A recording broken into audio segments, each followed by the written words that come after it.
What's going on, everybody? Welcome to another live episode of the Officer Nate podcast. Joining me today is one of the coolest cops I know, one of my friends on TikTok, and I follow him and love all of his videos. He's a pretty popular guy on there. He's got a lot of followers, and we're going to bring him in here in just a second and have a fun chat. But first, let's talk about your clothing. It's not nearly patriotic enough, not in the slightest. So if you're ready to wear that flag proudly, go visit statepatriot.com. State Patriot offers dry fit t-shirts with a UPF 50 sun protectant.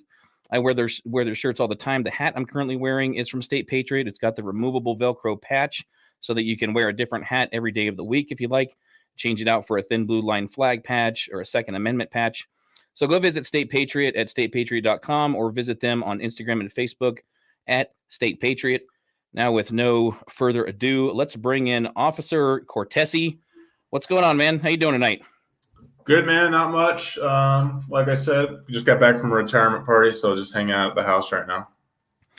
You know, one of my buddies that I worked with at the Twin Falls Police Department retired as a detective just about 2 weeks ago, and I went to his retirement party, and it was actually pretty cool to see. I mean, he'd been in law enforcement for like 28 years, and to see someone go from start to finish and make it all the way to retirement is pretty neat.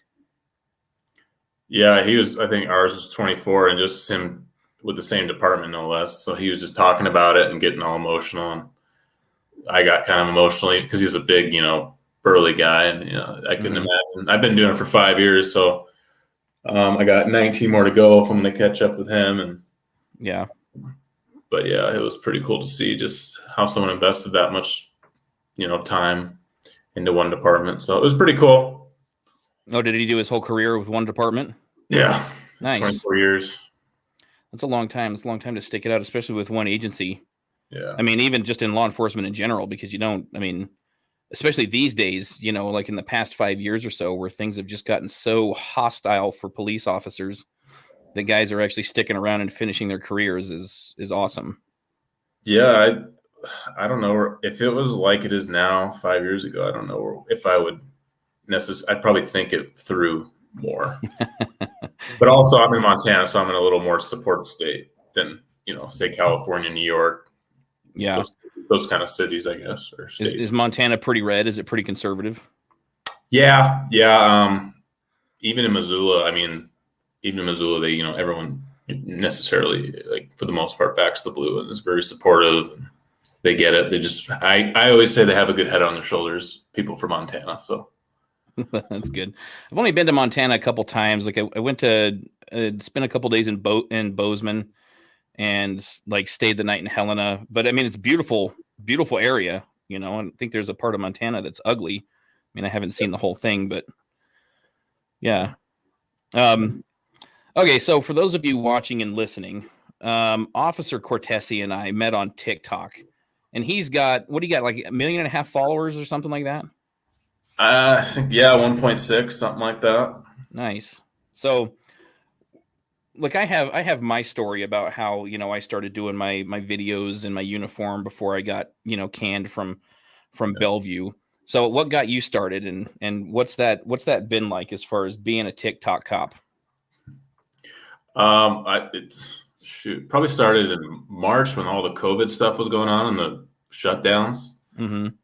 And my brother, since like December of like 2019, kept telling me to like get on the TikTok thing, and I always just was like, no, it's stupid. And he's like, I spend like hours on there, man. It's so funny. He just keeps sending me these videos, and I'd laugh. And so I just caved, and I downloaded it one day, and I was like, oh, this is pretty funny. I remember going to bed, trying to go to bed at 10. Next thing you know, it's midnight.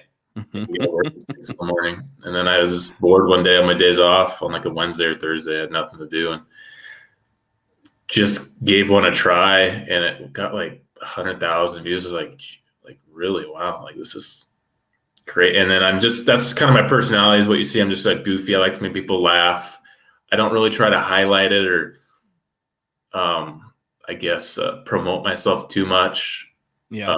It just makes me kind of uncomfortable. I like the clothing brands and stuff that send me stuff. I think that's pretty cool.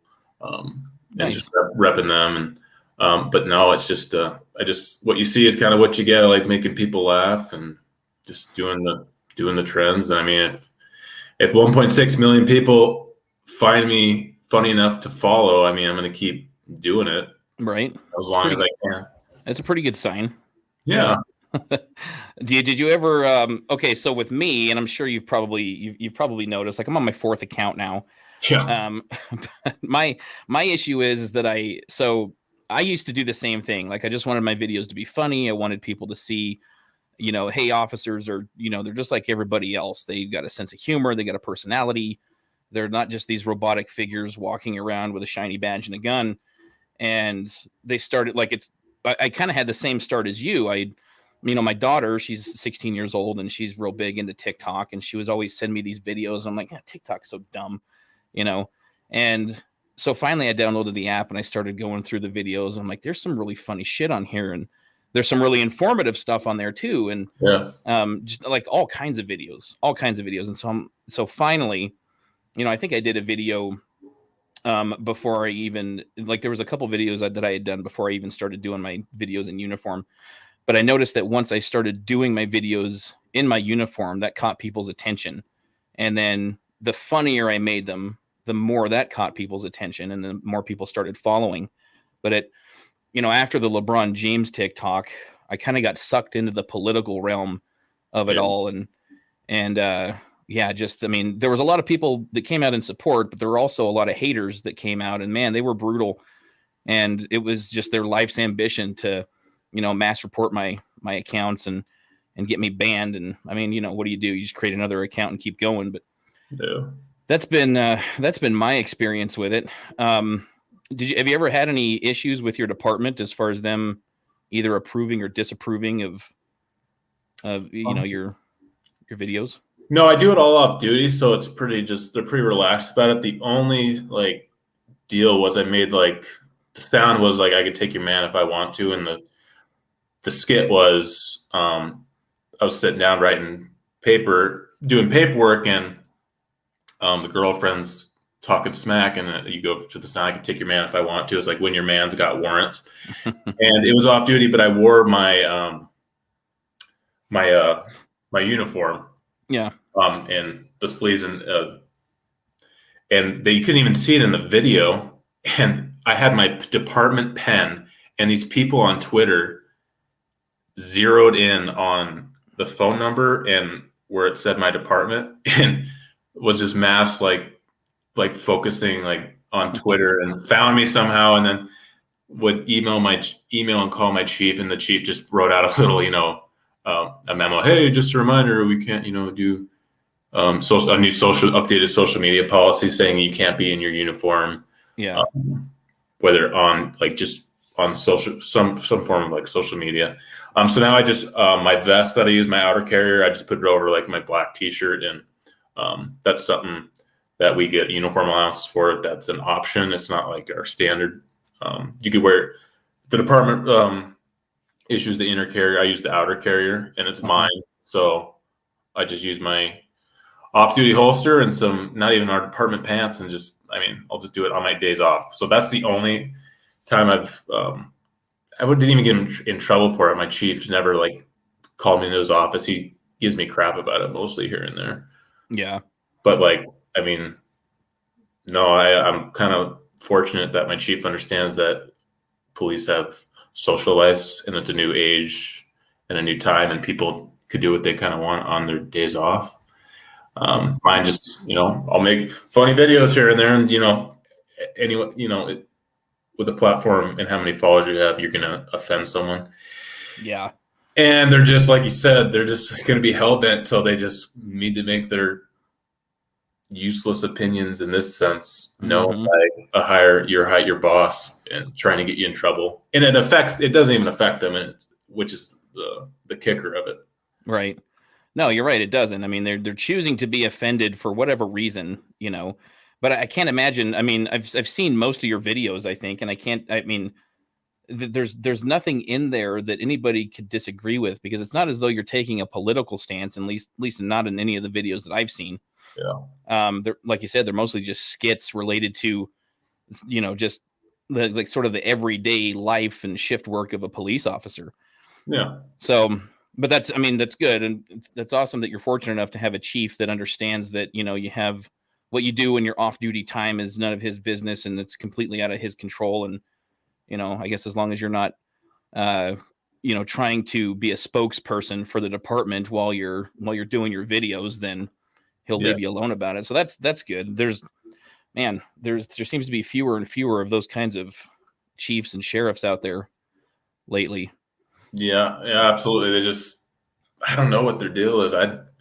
But I mean, I don't know.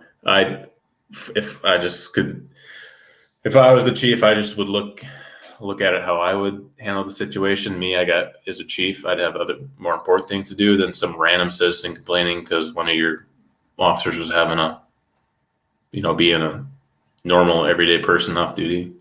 Right. And they were creepy and like looked you up somehow or found a news article with your name in it. If you think about the painstaking effort it takes, like you said, to pause one of your videos and zoom in and find the phone number on the pen in order to call your chief and file a complaint, it's like, what are you? Is your life that miserable and meaningless that's what you're spending your time on? I saw it on Twitter and I just got kind of not freaked out, but just weirded out. I was like, Who are these people, man? Like, and the caption was, let's get this guy fired. I was like, we're making just a funny, it got like 6 million views. So, you're bound to just run into some unwanted attention. Mm-hmm. But just for the most part, it was just positive. Yeah. That's when I figured out what ACAB was and all that crap. I was like, yeah, it took me a minute to figure that one out too. I'm like, what does that mean? I always comment back. I was like, try Uber. No one really drives cabs anymore, and it seems to fluster them a little bit. Yeah. Then they come back even more upset and more angry.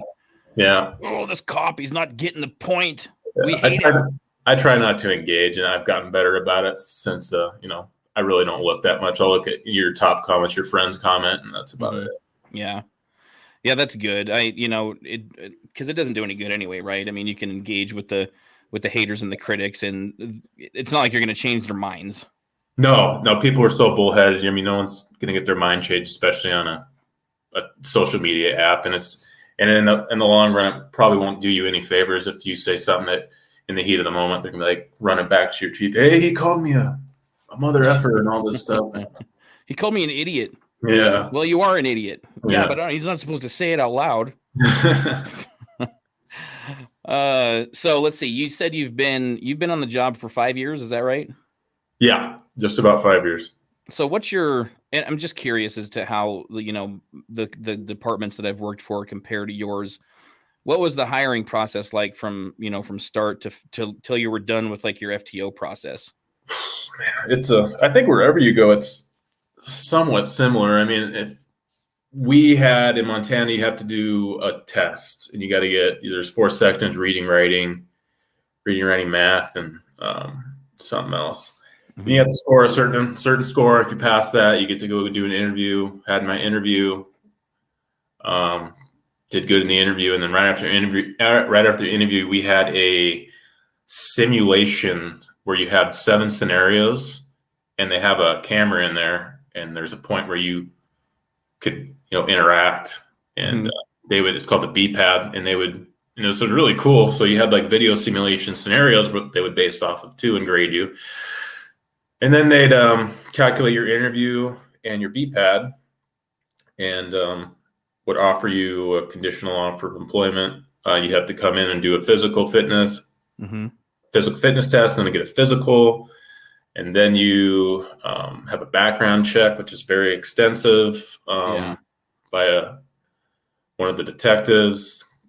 And then you do a psychological evaluation. That was like 600 questions.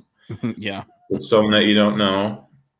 So that was fun. And then you get hired officially. They swear you into city council. Then you go to your police academy for however long. Ours was 3 months. And then you have another 3 months of FTO. So start to finish, about a year. Nice. Okay. Yeah.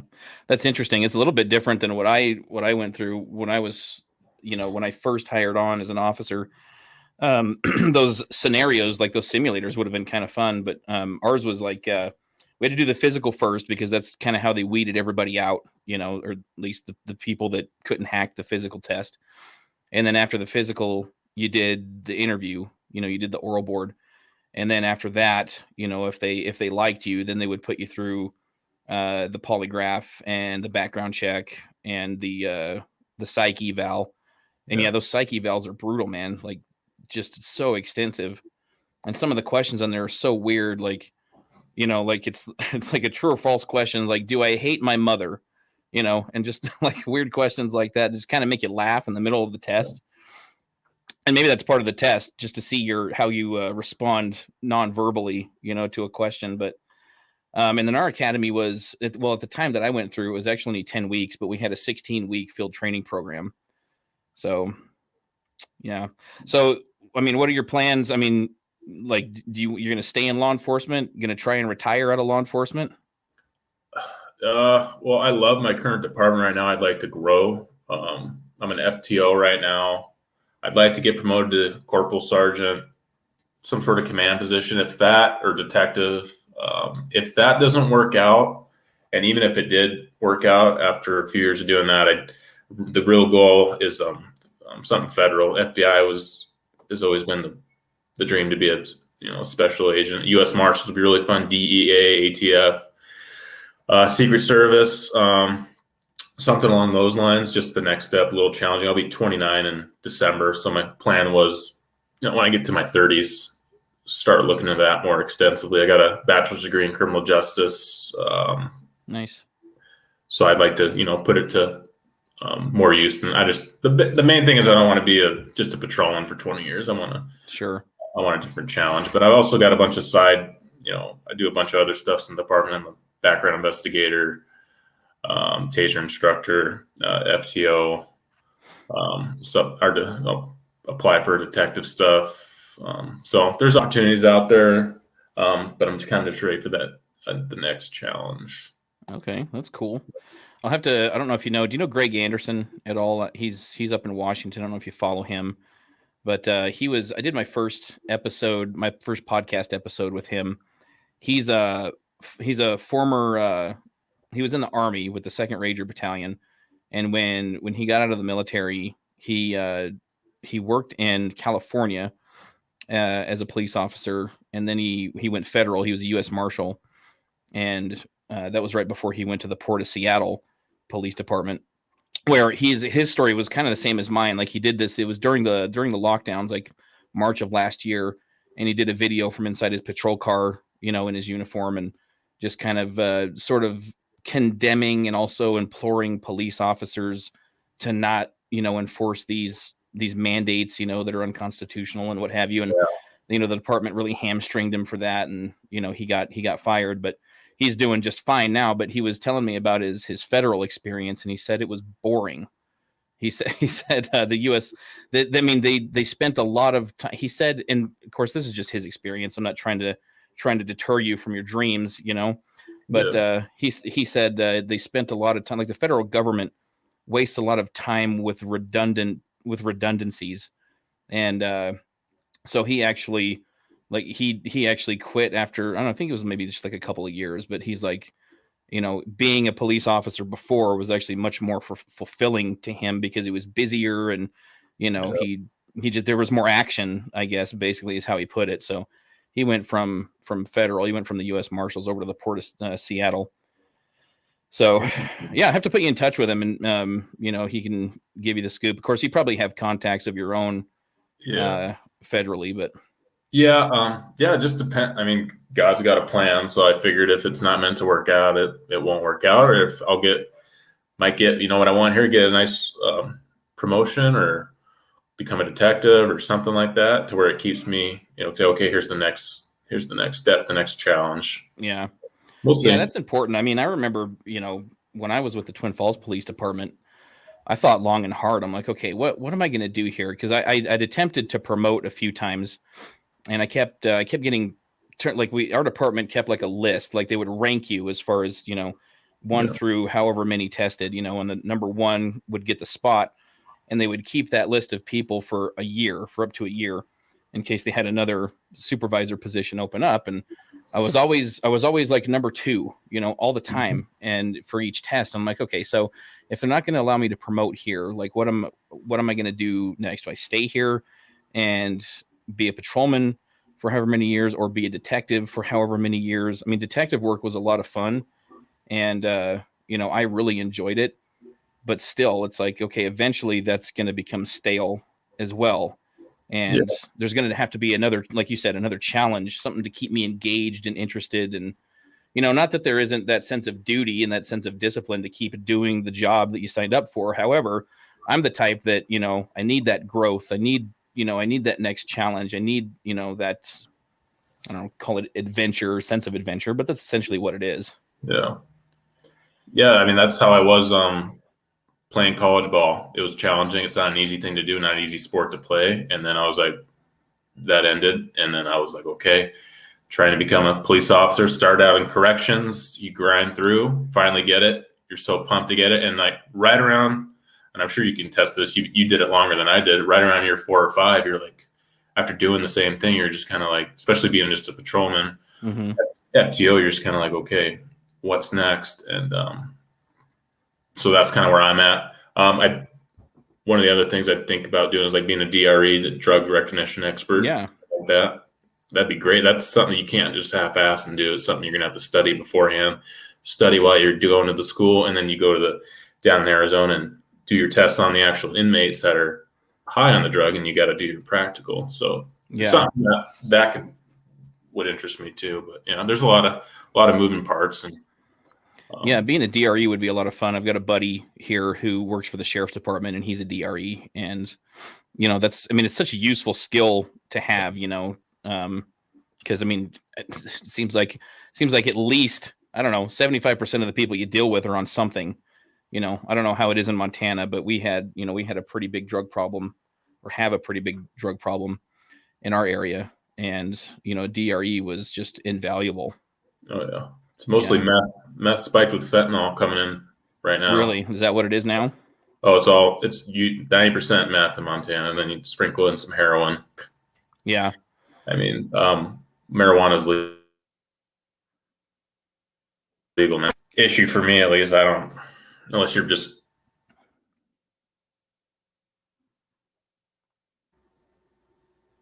No, you're cutting out. You still there? Yeah. Okay. Yeah, you kind of froze up for a minute. Sorry, I heard you say something about marijuana being legalized, but then after that, it cut out. It's just legal here, so unless you're transporting it by the hundreds of pounds, it's not really or driving on it. Now you could all the edibles you could take and all that stuff. People are starting to. So you're FTO and now. Yeah. How's that? How do you like that? I had mixed feelings. So I was an FTO for probably 5 years, and sometimes it was fun, like passing on your knowledge to a new recruit, and helping him understand the job, and kind of seeing the light bulbs go on when he starts to get it. But it got old fast. It's like, man, I just want to be on my own and driving around and doing my own thing, and not have to worry about anybody else in my car. And I don't know. What do you think? Yeah, I don't know how you did. We have 3 or 4 phases. The first phase FTO is with him for the last week phase and plain clothes. I've never done it yet. I would like to do the first phase where you just get them, straight out of the womb necessarily, and you can teach them all the ropes, all the paperwork, all the computer stuff, procedures, policy. Yeah. And kind of just see them develop. And you're still handling the calls, and they learn from you and how you talk with people. And then towards the end, you let them handle a few by themselves, and then it ends and you correct them. I've got a lot of just them on the middle, like phase 2 and 3, where you're just, you're sitting on your hands. And then after you say, try this, this, and that, or if they really, screw up, hey, we need to do this differently. Yeah. So I would like to do it from the beginning and just kind of stay there. But after that, driving around, and it's uncomfortable for them because you've been through it, being like under a microscope while you're trying to handle a traffic stop or domestic, and you just feel every move is scrutinized and judged. You feel like a piece of shit, basically, if you screw up. you just So, you just beat yourself up when you go home. It's like, God, I'm so stupid. so I'm sympathetic with them, but after the 4 weeks or however long you're with them, you're like glad to get your car back. And Yeah. it's not worth the extra $1 an hour, but it's good experience, I guess, to be rounded. I was kind of the same way. I had a couple first phase guys, but then like by the time those guys got to their final phase, I had gone into detectives, so I didn't get to kind of see notice the difference or compare the difference between their first and final phase. But I had a trainee. It was like his first week, and we were working day shift, and we had gone with a couple other guys to like McDonald's to get some breakfast, and we all ordered, and he didn't order anything except for just like a soda. And we're eating, and he's just kind of like staring down at the table, like just kind of sipping on his soda, and I'm like, dude, aren't you hungry? You're not going to get anything to eat? He's like, no, I don't feel good. And I'm like, are you sick? And he's like, well, not really. And I'm like, well, what's going on? And he's just like, I'm just so stressed out. And he was so worried about messing up and making a mistake that it was literally making him nauseated, and he couldn't eat. And I'm like, bro, I said, look, I get it, right? I mean, I get that you're under that pressure, but I get it. You're on your first phase. You don't know what the hell you're doing. I didn't know what I was doing either when I was in my first phase. So just try and relax, try not to be so anxious about it. Just do your best, and, we'll get through it. But you got to eat, don't, eat your food. Yeah. I remember my first day after I came home, and I was like, Dad, I'm going to get fired. I don't know what the hell I'm doing. It's like, I have no idea what I'm doing out there. Well, I remember my first night shift, having to work from our night shifts were 6 to 6. And it was the first time I'd ever worked, through the night. And man, I was tired. And like my FTO, he's like, okay, it's time to eat, And so we went to the drive-through somewhere. And I was kind of the same way, not because I was nervous, because I didn't eat, because I was tired and just I needed to go to bed, and I kind of had that sick feeling in my stomach, and I'm like, oh, this sucks. Yeah. But you acclimate pretty quickly to that kind of stuff. Yeah, nights were rough. Luckily, I didn't have to do it too often. Oh, really? I'm a mid guy now. I work 10 a.m. to 10 p.m., which is, I think, is like. Oh yeah, that's dope. Perfect. Yeah. So you guys, okay? So how many? So you guys do 12s? Yeah, we do 6 a.m. to 6 p.m. and you got 10 to 10, noon to midnight, 4 p.m. to 4 a.m. and then you got the 6 p.m. to 6 a.m. So you have some variety, I guess. But yeah. 4 to 4 is just. I used to do 3 to 3, and that was like, if I had to do it, 2 to 2 would be perfect. 3 to 3 is like an hour too long. 4 to 4, that's just like after that I got to go to 10. So I'm the morning. I've been 10 to 10 for a few years now, and I think it's like the perfect one. I get up, go do my lifting, get my lunch in, and then get ready for the 12 hours.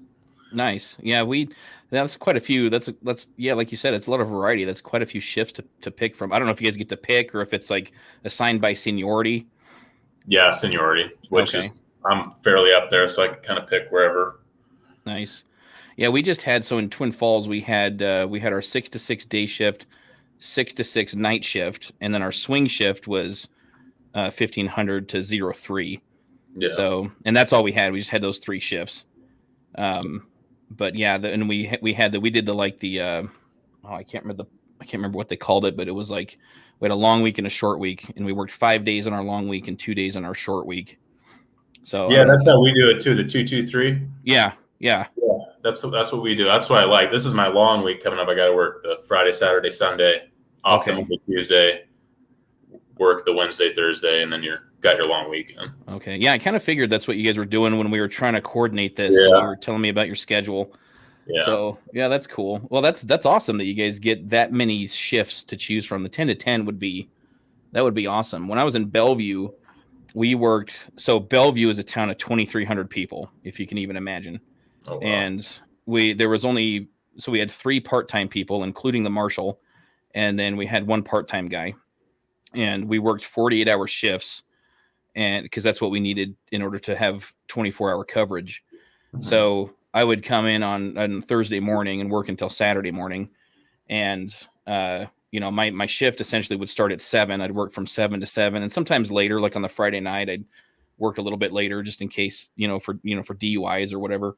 Yeah. But when we would sleep at the fire department at night, and it was interesting. I don't know that I would want to do that in a place where I actually lived, because I didn't live in Bellevue. I commuted an hour for my shift, but it was nice because then we had 5 days off every single week. So you'd only work 2 days and then have 5 days off. Plus it was super slow because it's a town of 2,300 people. So not much goes on. Yeah. And that's why I had time to do TikToks. Yeah. I can imagine that. That's crazy. But yeah, the 5 days would be nice. Right. So you played ball. You played baseball? Yeah. Yeah. Where'd you play ball at? At Northwestern College. It's in a town in Iowa called Orange City. Okay. Yeah. So I love Iowa, I guess. It's not a lot going on in Iowa. They got good corn. That's about it. But where did you grow up in Montana? No, I grew up in Antioch, California. Okay. It's right by San Francisco a little bit. Okay. Moved to Montana for my dad. My dad works at Phillips 66 refinery. They transferred him to either Billings, Montana, Bristol, Connecticut, or Detroit, Michigan, and we picked Montana, thankfully, when I was 14. And nice. Kind of been here ever since. And went off to Iowa for 4 years and wound up back in Montana. So, is that where you got your degree in Iowa? Yeah, in Iowa. Yeah. All right, cool. So you played ball. Do you still play ball? I mean, I see you posting some photos like on Instagram and. Oh yeah, I coach. I coach the town team here. I'm the assistant. Okay. One of my coach that coached me in Little League, he's the head coach, and he asked me to be the assistant. So it's a nice little summer gig. And my department works well around it because it's a paid position over there. So I'm pretty busy in the summer, but it's a nice little winter or fall vacation for me, I guess, because I save all the coaching checks and everything. So nice. Yeah. So I don't really have a summer, but I mean, I really enjoy coaching and teaching the kids and being around them. So yeah, that's cool. I always enjoyed coaching. I think like the coaching, instructing, and teaching is just something I've always enjoyed, because when I was still with the Twin Falls Police Department, I would teach at the academy. I'd travel up and teach arrest techniques or, ground control, which is what they called it back then, reactive impact weapons, sexual assault investigations. I taught everything just because I enjoyed it so much. But, I was a discus thrower and a shot putter in high school and college. And even after, leaving college and coming back home, people will reach out to me and want coaching for their kids in those sports. Because, I mean, discus throwing and shot putting isn't that popular. So there's not very many resources when it comes to coaching those events. But I was fairly good at it, and so it's fun coaching the kids, and it's awesome seeing, I mean, especially because those events are so technical. Yeah. And it's really awkward to do those things if you've never done them before, but to see, the improvement, just like with FTO, see the improvement from start to finish is, it's really rewarding. And I'm sure you experience the same thing coaching baseball. Yeah. And honestly, it's like a release, just like an escape, just being around, playing a kid's game. Mm-hmm. And I'm super competitive still, just like when I was playing. So yeah, it's fun to see them. And just, it's another like developmental deal, teaching them something in the batting cage and starting in January and it developing towards the end of July. So, and you're with them for like 6 months to do off-season work and up until practice begins end of March. So nice. It's pretty cool. Do you play at all? I mean, are there like leagues or anything that you actually get to play in? No, I'll do beer league softball just to crush a few out and drink some beer with the boys. But yeah, I'm not going to do that and pull a hammy until miss work or something, because it's happening. Yeah. Dude, I know. I'm 40 years old, and I was playing in a co-ed league for, I don't know, probably 3 or 4 summers. And it got to the point where I kept pulling my hamstring. I would play outfield, and I'd be running down these fly balls all the time. And I'm heavy. Like right now, back then I was probably like 240, 250. And I'm out in the outfield running around, and I was fast, for my age and my size. Yeah. But I just kept tweak in my left hamstring, and it just would not heal up all the way. And so I had to stop and and kind of give softball up for a little bit. I got into bodybuilding, and so I was just getting bigger, and that wasn't conducive, obviously, to playing softball. So eventually I'm going to have to, put away the bodybuilding dreams, and then get smaller to where I can run around without injuring myself. Yeah, or you're gonna have to stretch for an hour before you lift. That's what I struggle with, dude. Yeah, I was in the shower yesterday, and I got out of the shower and reached for my towel and started like drying my hair off, and I sprained my shoulder, just drying off my hair. That's great. Yeah, I'll do that. Like with mine's my back though. Like just with I'm sure it's the best, but I was bending down to pick up my shoes or tie my shoes, and I had to call out because it popped and I could not physically get back up. I about had to call for a lift assist. It was that bad. Oh my gosh. But now I just go to the chiropractor tomorrow, roll out on one of those foam things, back day or something. So it's been, you're not 16 anymore. You can't just show and go. Yeah, right. Or you got to warm up forever. And then after you warm up, you're tired. Yeah, and God forbid if another suspect runs on me, and it hasn't happened yet. But if I pull a hammy and that's on body camera, that's going to be absolutely awful. Can you imagine that? Just going full speed and just your hammy goes and you face plant. Yeah, pull the hammy. He's still eastbound. Someone give me some freaking ice. Officer down. Yeah. They're laughing at us in the chat, by the way. Yeah. So what's so how many 70s or how many sworn officers do you have at your agency? Ours, I think, is we're right around 16, I think. Okay. 16 or 17. We're right by. It's a suburb of Billings. Billings PD is and Billings is a big city in Montana. They have about 142 officers. Okay. So it all funnel. I mean, and their crime rate's ridiculous. So it's like a mini Billings. I mean, we stay pretty busy, and it's right near 3 other counties. So I mean, then the highway. So there's constant traffic, and so you get some spillage from those other places as far as criminal activity. Is there a call or an incident in particular that was really weird or crazy or made the hair on the back of your neck stand up? One that comes to mind?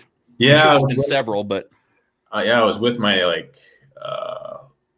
with one of my coworkers. We went to a domestic disturbance, and she wanted to kill herself. And I was 9 months on. I was just a little pup, and we're going to this storage facility. They're staying in a camper. It's just a shithole. And she's running around with this old rusty steak knife trying to jab her husband. And we show up, and I walk in there, and she immediately sprints to the camper, and he sprints in after, and he yells out, "She's trying to kill herself." And he's behind her, holding the knife, trying to prevent it from going in. And these 2 huge ass freaking dogs come and I thought they were going to bite my dick off. I swear, he was going right for me. And he just was jumping on us, trying to lick us. And then we push him out of the way, and we go. And I mean, it's this tiny ass camper. There's no lights. And my coworker's trying to get the knife from her. And we can't tase her, can't pepper spray her, can't do lethal.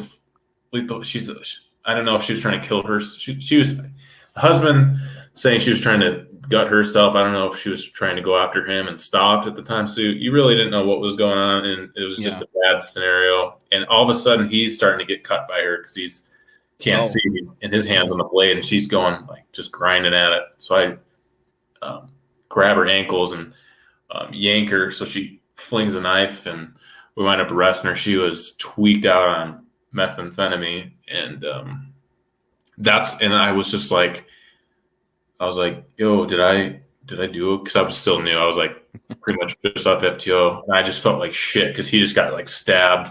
Uh-huh. And she also spit on him as she was leaving. So I just felt kind of, it's one of those where your adrenaline was pumping. And I was just I felt like a piece of shit because in the split second, you trying to think of scenarios where you could have prevented, injury from happening. Yeah. So, but no, I did everything. I mean, that's just a shitty situation. Anywhere you look at, there's no right way to go in. If I had to do anything different, I would have maybe waited by the door more, because she was calmed down, and as soon as we came in, she sprinted to go to try to finish it. So maybe I could have waited for her to get a little closer to the door before we came in. But yeah, with the information you have, you kind of have to go in there right away. Right. Extreme circumstances to a point. So it's crazy how seeing a cop, like you're, somebody approaching in a uniform with a badge, like some reason that sets them off. Is that what happened with that situation? Like she saw you guys and. Well, she was just like, "Fuck, the cops are here. I got to go in, and if I'm going to end it, I'm going to end it." And she didn't even know where she was. And I've actually seen her around. She's off the meth now and actually on the straight and narrow, so that's good to see. But I'm always in the back of my head, just like, You got any knives on you? Yeah, right. Yeah, he had to go get a big old tetanus shot. Oh, I bet. But I think she was just whacked out of her mind. So yeah, that's when I was in my mind like, okay, this is the shit you're getting into. This is how quickly, because we were just sitting in the office doing boring. I was doing a crash report, BSing with a coworker, and it was a slow day, and boom, you're running out the door, going to, she's potentially trying to kill a murder suicide. It could be,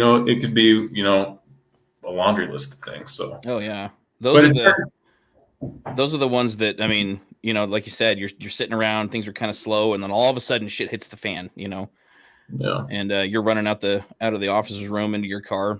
Yeah. That's where I was like, all right, you want to be a cop? You sure? And that was like, okay, I can handle this. I did.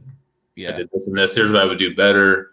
And then you're just driving around running through scenarios like that for the foreseeable future. So, well, that's good, because I don't think every cop does that, which I think they should. I call it crisis rehearsal, especially when it's like night shift, when you're driving around and things are quiet and you pull up to the gas station to get something to drink or something like that. It's like, okay, if I pull up to this gas station and I see someone in there with a gun in the clerk's face trying to rob the place, what do I do? How am I going to react? How am I going to respond? Or if he runs out of the gas station toward me with a gun, how am I going to react? Just all of those things that you whatever scenario you can possibly come up with. I think that mentally prepares you for when shit actually does hit the fan. Yeah. And you're not completely caught off guard. Yeah, and you could be mentally exhausted from the end of your shift because there's so many scenarios. Traffic stops, domestics, simple cold thefts. You got to think of like an ambush situation with weird calls now. Yeah. Yep. Because that's happening too a lot. Oh yeah. People are becoming more and more bold when it comes to ambushing cops, and you never know what's lurking around the corner. Coming out of the police department, headed to your patrol car, could be somebody in the parking lot waiting for you. Yep. That's why cops that's why they're so exhausted, because that adrenaline fatigue. They just. Well, you got to be mentally locked in. You can't really take I know it's nearly impossible, but you got to have your wits about you the whole 12, 8, 10 hours, however long. Absolutely. So speaking of, not being a new guy and not being completely certain whether or not you handled a call the right way, my buddy that just retired years and years ago, we were headed to a domestic call. We were both on patrol, and as we're en route, off to the distance, we see like there's this big bonfire, still in the city limits, and obviously those are illegal in Twin Falls City, and we both noticed it. We went to the domestic call. It didn't end up being anything, and so we were going to go check out this bonfire to see what was going on. And we show up, and there's like 30 people, and they're burning like a couch, and some weird shit. And so we're like, okay, whose house is this? And there's this one dude. He's kind of like trying to slowly back away out of the crowd and kind of, sneak away into the darkness. And he's trying not to be noticed. And of course, we both notice him. And Rick, my buddy, he's like, hey, where are you going? He's like, oh, nowhere. I was going to go inside. And it's like, do you live here? And as soon as he said that, he took off into the house. And so my buddy starts chasing him, and he chases him into this mud room. And in this mud room, there's all these like clay pots for like, pottery and stuff. And he grabs a hold of the guy, and he's wearing a hoodie, and he grabs a hold of the back of his hoodie, and the guy turns around and clocks him right in the jaw. And my buddy, then he pulls out his expandable, collapsible baton and takes a backswing and knocks down about 4 or 5 of those those potted plant things. Yeah. And I come in right behind him, and this guy's squaring off with my partner, and I just wrap him up and bear hug him and pick him up and dump him right on his head. And he hit the ground and he looked up at me and then just went unconscious. And I was like, oh shit. Like, did I take this guy down a little too hard? Because we couldn't get him to wake up. Paramedics come, they load him up into the ambulance. They're sternum rubbing him and everything, and he's not flinching. And I'm starting to get nervous at this point. I'm like, oh my God, like, is this like excessive force? I'm thinking, I'm getting in my head, Well, I finally hear from the hospital, the emergency room, they had sternum rubbed this guy. They put a catheter in. He didn't flinch until they gave him smelling salts, and then he sneezed. And he's like, oh, okay, you got me. And they're like, you were faking it this whole time? How did you not flinch while they put the catheter in? Oh, yeah. So this guy was tough, but he had me nervous. I was like, I hope I didn't kill him, That's, even the sternum rubs are just like, yeah, I can't stand catheter, that'd be not to even flinch. No, he just laid there and took it. I'm like, oh, something's wrong. And he didn't have any drugs on board either. Jeez.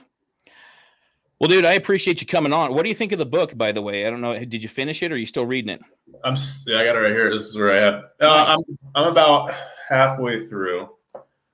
So, but yeah, I need to take it to work and have it be my when I take my breaks. But yeah, it's pretty crazy, dude. Especially the right in the beginning when you're investigating the fire. Oh yeah, the chapter 2. Yeah. That was one of those calls that stuck with me. So, and you'll have, I'm sure, if you haven't had those, I'm sure you probably will in the future. Yeah. But I appreciate you buying the book, man. That means a lot. No, I bought that right away, especially with your whole, when all that shit was going on with your department and they let you go.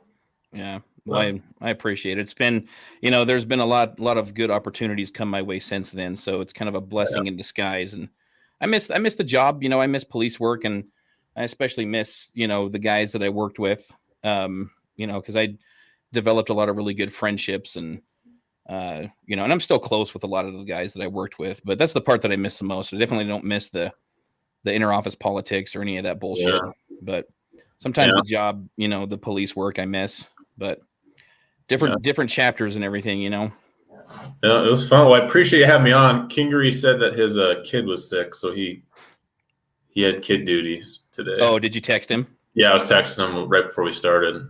Oh, okay. All right, cool. Well, we'll have to we'll do it again, and we'll have both of you guys on at the same time and just have another chat. But yeah, man, I appreciate you coming on. I know you're busy, you got things to do, but yeah, man, thanks for being on tonight. Yeah, anytime, man. All right, brother. Have a good one. You too.